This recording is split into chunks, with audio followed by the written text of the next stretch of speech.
अस्सलाम वालेकुम स्टूडेंट्स। आज हम यूनिट नंबर 4 मैथमेटिक्स एक्सरसाइज 4.3 को स्टडी करने लगे हैं। और इस एक्सरसाइज को शुरू करने से पहले हमें यहाँ एक टर्म को स्टडी करना है जिसका नाम है surds. Surds basically irrational numbers को कहा जाता है और इसकी जो डेफिनेशन है वो ऐसे है कि N irrational radical with rational radicand, यानी ये जो हमारे पास ये साइन बना हुआ है इस साइन को हम रेडिकल कहते हैं। ये स्क्वायर रूट भी कहा जाता है, रेडिकल भी कहते हैं। ये क्यूब रूट कहा जाता है, ये रेडिकेंड रेडिकल है। ये फोर्थ रूट कहा जाता है, इसको फोर्थ रूट पढ़ते हैं हम, ये भी रेडिकल है। और जो इसके अंदर नंबर लिखा जाता है उस नंबर को हम रेडिकेंड कहते हैं कि ये radical sign, irrational radical sign with the rational radicand, जैसे ये एक रैशनल रेडिकेंड है, इसके ऊपर हमने स्क्वायर रूट लिया हुआ है, तो ये जो हमारा नंबर बन जाएगा इसको हम सर्ड का नाम देंगे। इसी तरह सपोज क्यूब रूट ऑफ 7, इसको भी हम सर्ड का नंबर नाम देंगे। फोर्थ रूट ऑफ 8, ये भी एक सर्ड होगा। तो ये जो नंबर हैं इनको सर्ड्स कहा जाता है। फ्रैक्शंस में भी हो सकते हैं, जैसे हमने एग्जांपल में लिखा है 5/6 square root of 5/6 is a surd. अब आपको एक चीज़ और भी नोट करनी है कि सर्ड्स के अंदर जो नंबर्स होंगे उनका परफेक्ट रूट या क्यूब रूट फाइंड आउट नहीं किया जा सकता। सपोज मैं अगर यहाँ 4 का स्क्वायर रूट लिखता हूँ तो आपको मालूम है कि 4 का स्क्वायर रूट 2 होता है, तो ये सर्ड में शुमार नहीं किया जाएगा क्योंकि इसका हम स्क्वायर रूट लेने पर हमारे पास रिजल्ट 2 आ जाता है। सेम इसी तरह अगर सपोज मैं 8 का क्यूब रूट लेता हूँ, क्यूब रूट ऑफ 8, तो ये भी मेरे पास रिजल्ट 2 आ जाएगा क्योंकि 2 multiply by 2 multiply by 2, 3 time जब हम 2 को मल्टीप्लाई करते हैं तो वो 8 होता है और 2 का क्यूब 8 है तो क्यूब रूट जो है वो वापस 2 होगा। ऐसे नंबर्स को हम सर्ड्स में शुमार नहीं करेंगे। ये परफेक्ट कंप्लीट क्यूब रूट या परफेक्ट स्क्वायर रूट हैं या परफेक्ट फोर्थ रूट भी हो सकता है किसी नंबर का। सपोज जैसे हम 625 का फोर्थ रूट हम लिखें, फोर्थ रूट ऑफ 625, तो हमारे पास रिजल्ट 5 आ जाएगा, तो हम इसको सर्ड्स में शुमार नहीं करेंगे। आई थिंक सर्ड की टर्मिनोलॉजी आपने अंडरस्टैंड कर ली है। इसी सर्ड की टर्मिनोलॉजी को यूज़ करते हुए हमने कुछ क्वेश्चंस यहाँ एक्सरसाइज के अंदर सॉल्व करने हैं, जिनमें पहला क्वेश्चन हमारे पास है कि express each of the following surds in the simplest form. ये सर्ड्स गिवन है हमारे पास, इसको हमने सिंपलेस्ट फॉर्म में कन्वर्ट करना है।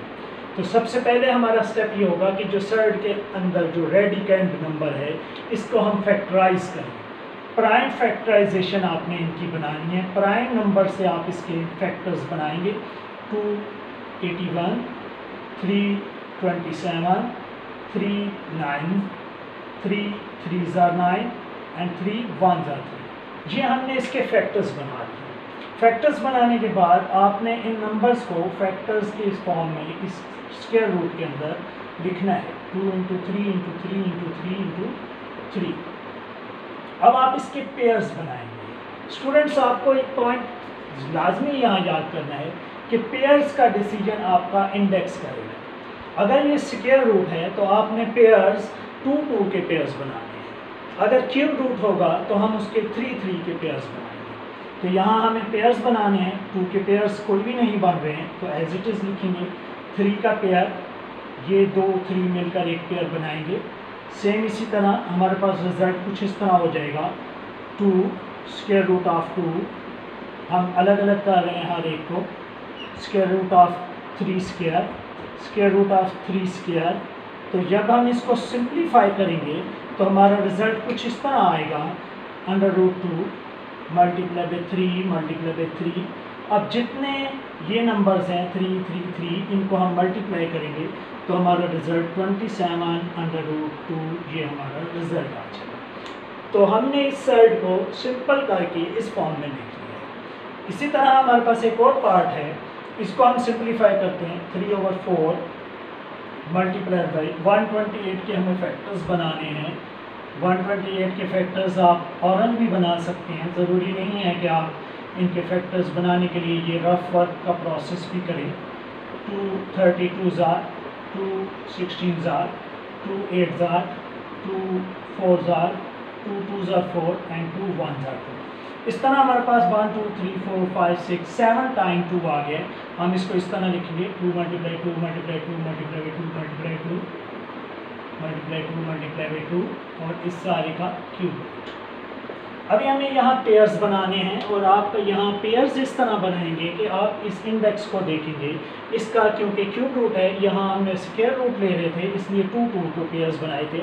यहाँ हमारे पास क्यूब रूट है इसलिए हम इसको 3 3 को पेयर्स बनाएंगे, 3/4। ये देखें, ये 3 2 मिलकर 2 क्यूब, ये तीनों 2 मिलकर 2 क्यूब, और ये सिंगल 2 है, इसको एज इट इज़ लिखेंगे और इस सारे के ऊपर क्यूब रूट। अभी आप इनके क्यूब रूट को सेपरेट करेंगे। 2 cube, cube root of 2 cube, cube root of 2 cube and 2 cube root of 2। अभी ये क्यूब और क्यूब रूट एक दूसरे को कैंसिल करके आपके पास रिजल्ट इस तरह आएगा, जैसे स्क्वायर एंड स्क्वायर रूट एक दूसरे को कैंसिल करते हैं, क्यूब एंड क्यूब रूट भी एक दूसरे को कैंसिल करते हैं। 2 multiply 2 multiply by 2 cube root. तो ये रिजल्ट हमारा 2 को 2 से मल्टीप्लाई करें तो 4 आ जाएगा हमारे पास, और ये 4 को 4 से आप कैंसिल कर सकते हैं। 3 multiplied by cube root of 2, ये हमारा इसका रिज़ल्ट आ गया, और ये हमने इसको सिंप्लीफाई करके मेंशन लिख दिया। नेक्स्ट कुछ और हम देखते हैं, इसी का एक और पार्ट भी हम देखते हैं, पार्ट नंबर, इसी क्वेश्चन नंबर 1 का पार्ट नंबर 4 हम डिस्कस करते हैं। पार्ट नंबर 4,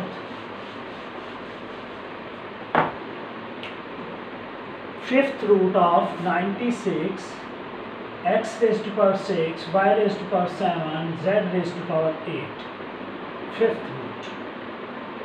यहाँ भी आपको सबसे पहले नंबर्स के फैक्टर्स बनाने हैं। 96 के आप फैक्टर्स बनाएं, प्राइम नंबर्स का यूज़ करना है आपको यहाँ। 2 4 8 2 8 16, 2 6 2 1 2 2 4 and 2 4 8, again 2 12 2 6 2 3 and 3 1 3। 1 2 3 4 5 टाइम हमारे पास 2 है। 2 into 2 into 2 into 2 into 2 into 2 into 3। And next आपको x की पावर 6 को इस तरह स्प्लिट करना है, x raised to power 5 dot x raised to power 1। y को भी आप स्प्लिट करें, y raised to power 5 dot y raised to power 2। z को भी स्प्लिट करें, z raised to power 5 dot z raised to power 3। हमने इनके 5 से पावर इसलिए बनाई है क्योंकि बाहर हमारे पास फिफ्थ रूट मौजूद था, इसीलिए हमने इसकी 6 पावर में से 5 पावर अलग कर लिए, 1 पावर अलग, 7 में से 5 पावर अलग, 2 पावर अलग, 8 में से 5 पावर अलग, z की 3 पावर अलग। अब इसको आप इस तरह लिख सकते हैं, 2 raised to power 5 multiply 3 x raised to power 5 x, y raised to power 5 y raised to power 2, z raised to power 5 z raised to power 3 and all whole fifth root. अभी आपको इसमें मज़ीद भी सिंप्लीफिकेशन करने के लिए आप step कर सकते हैं कि जितने भी फिफ्थ रूट हैं इनके आप रूट को अलग कर लें। x raised to power 5 y raised to power 5 z raised to power 5, इस सारे के ऊपर फिफ्थ रूट अलग, डॉट लगा सकते हैं, मल्टीप्लाई का साइन लगा सकते हैं। जिनके ऊपर पावर 5 नहीं थी उनको हम अलग कर रहे हैं, 3x y raised to power 2 and z raised to power 3 and fifth root. आपको मालूम है, जैसे हमने अभी डिस्कस किया कि स्क्वायर रूट स्क्वायर को कैंसिल करता है, क्यूब रूट क्यूब को कैंसिल करता है, फोर्थ रूट फोर्थ पावर को कैंसिल करता है, तो इसी तरह फिफ्थ रूट फिफ्थ पावर को कैंसिल करेगा। रिजल्ट में हमारे पास कुछ इस तरह आएगा, 2xyz dot fifth root of 3xy² z cube. ये हमारा इसका सोल्यूशन निकलेगा। नेक्स्ट हम क्वेश्चन नंबर 2 को देखते हैं। क्वेश्चन नंबर 2 है हमारे पास सिंप्लीफाई। यहाँ हमारे पास क्वेश्चन है जिसमें सिंप्लीफाई लिखा हुआ है, जस्ट हमने सिंप्लीफाई करना है क्वेश्चन को। क्वेश्चन नंबर 2 इसका हम एक पार्ट करते हैं। Question number 2 part number first, under root 18 divided by √3 dot √2। सब वैल्यूज़ का जो इंडेक्स है वो सेम है, तो इसलिए हम इनको डिवाइड कर सकते हैं। तो इसीलिए हम इनको सबसे पहला स्टेप हमारा ये होगा कि हम इन तीनों को एक ही स्क्वायर रूट के अंदर मेंशन करेंगे। उसके बाद हम फैक्टर्स बना सकते हैं, फैक्टर्स बनाकर भी आप कैंसिल कर सकते हैं, या अगर आप ऐसे ही कैंसिल करना चाहें 3 से कट करें फिर 2 से कैंसिल करें तो आप इसका रिज़ल्ट फाइंड आउट कर सकते हैं। 2 × 3 × 3 × 3 ओवर 3 × 2। फैक्टर्स बनाने के बाद 18 के हमने फैक्टर्स बनाए हैं, जो कैंसिल हो रहे हैं आप उनको कैंसिल करें और रिमेनिंग वैल्यू जो है वो सिंप्लीफाई सर्ड में कन्वर्ट हो गया है। नेक्स्ट एक और क्वेश्चन हम देखते हैं, इसी क्वेश्चन से रिलेटेड है। पार्ट नंबर जो है वो हम 4th डिस्कस करते हैं। 4th पार्ट है 4/5 मल्टीप्लाइड बाय √³ रूट ऑफ 125। यहाँ भी हमें पहले फैक्टर्स बनाने हैं, क्यूब रूट ऑफ 125 है। मैं इसके ऑरल फैक्टर्स बना देता हूँ 5 × 5 × 5, तो ये 5⁻³ एंड क्यूब रूट, और क्यूब एंड क्यूब रूट एक दूसरे को कैंसिल करते हैं, इसलिए हमारा रिज़ल्ट 5 आएगा। जब आप इनको कैंसिल करेंगे तो रिज़ल्ट आपका 4 बन जाएगा। एक सिंपल सर्ड को सिंप्लीफाई करने के बाद हमारे पास एक रैशनल नंबर जो है सिंपल फॉर्म में ओपन हो गया। नेक्स्ट एक और पार्ट है हमारे पास, पार्ट नंबर 5। इसी क्वेश्चन नंबर 2 का पार्ट नंबर 5 हम करते हैं। पार्ट नंबर 5 में भी हमारे पास क्वेश्चन नंबर 1 की तरह क्वेश्चन मौजूद है। 21 √7 मल्टीप्लाई बाय √3। इस क्वेश्चन में हमारे पास तीनों के अंदर जैसे यहाँ डिवाइड हो रहे थे ये नंबर्स, वहाँ मल्टीप्लाई हो रहे हैं। सबसे पहला काम हमने ये करना है कि इन सारों का स्क्वायर रूट एक ही बनाना है, और उसके बाद फैक्टर्स बनाएं 3 × 7 × 7 × 7। ये जो 3 × 7 हमने पहला 3 × 7 लिखा है, ये 21 के हमने फैक्टर्स बनाए हैं। पेयर्स बनाए आप 3 का स्क्वायर 7 का स्क्वायर और स्क्वायर रूट अलग अलग करें दोनों के स्क्वायर रूट को, और स्क्वायर एंड स्क्वायर रूट एक दूसरे को कैंसिल करते हैं, इसलिए हमारे पास 3 × 7 मीन 21 रिजल्ट होते हैं। आई थिंक स्टूडेंट्स आपने ये दो क्वेश्चन अंडरस्टैंड कर लिए हैं 4.3 एक्सरसाइज में, question number 1 and question number 2। Remaining कुछ पार्ट इनके रहते हैं, आपने उनको खुद सॉल्व करना है, उनको प्रैक्टिस करना है कॉपी के अंदर, ताकि आपको ये क्वेश्चंस करने आ जाए। शुक्रिया, अल्लाह हाफ़िज़।